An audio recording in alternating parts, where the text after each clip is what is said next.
Hey guys, what's going on? It's Coach Justin from Ultimate Baseball Training. In today's video, we're going to talk about some baseball fielding mistakes to avoid. And these are things I see from little leaguers all the way up to, sometimes college players. And these are things that you constantly have to be reminding yourself of and working on.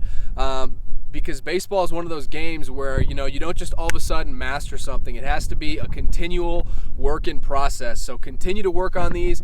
These should be, always in your head every single time you're going to the field to field ground balls. You need to keep these things in mind so you can avoid them, right? So the very first one is a lot of the times players are too high and, they just kind of get lazy with their feet, right? So a lot of the times, you'll see players get a little low when they do their creep step or their, pre-pitch kind of jump, and then the ball's hit to them and they run to the ball and they're high way up like this, okay? And that's not good because we're not close to the ground. We can't see the baseball. We can't see the spin. We can't see the hops.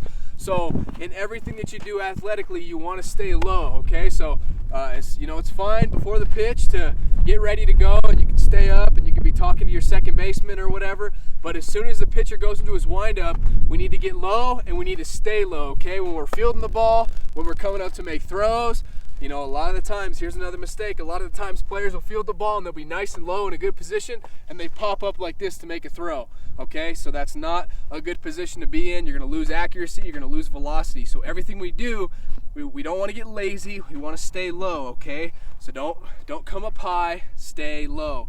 That's one of the biggest fielding mistakes I see.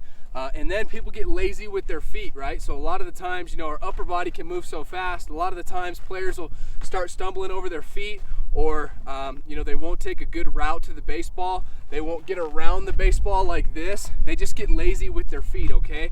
A lot of the times you'll see they won't pat it right before a ground ball. So don't be lazy with your feet. Always keep your feet engaged. The legs truly do feed the wolf. So keep your legs, keep your feet going. That's going to help you in everything that you do athletically, okay? Another mistake I see, butt down versus butt back. A lot of coaches say butt down and players will do this. That's not a good fielding position. You want to do, yes, your butt needs to be low, but you want your butt to go back first. That way you have a flat back. That way if the ball takes a bad hop, it's going to hit you in the chest and you can still recover and make a throw. It's not going to hit you in the face, okay? Let's see. Another thing that I see is a lot of the times when you're talking about actually fielding a ground ball, let me grab this ball. So that's the ground ball, right? A lot of the times coaches teach to point your fingers down towards the ground like this.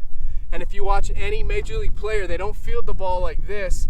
Their glove is more flat, okay? Yes, I'm using an outfielder's glove right now. That's all I got with me. That's my primary position now that I'm a little older, okay? But you don't want your fingers facing the ground, right?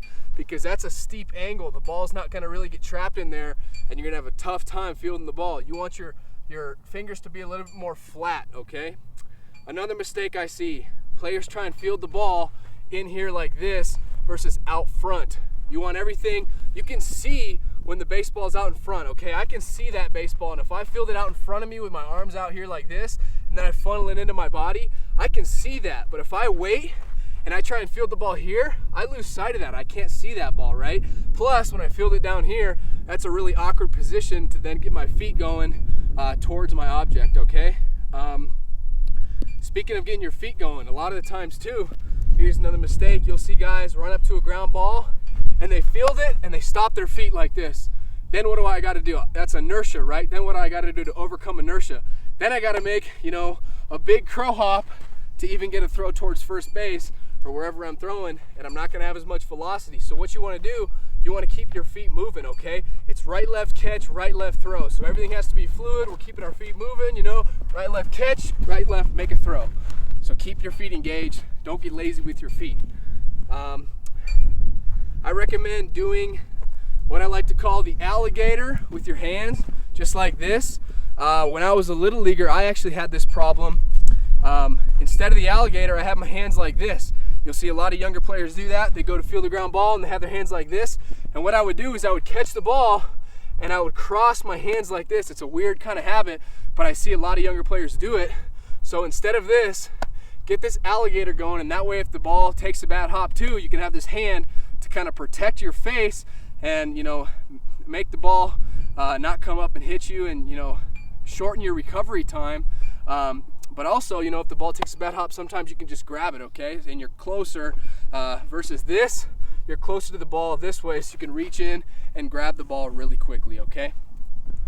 The last mistake I see a lot of younger players make is they try and start from the top and work down instead of working from the ground up, okay? Whether we're hitting, throwing, fielding, whatever, you work from the ground, you start up.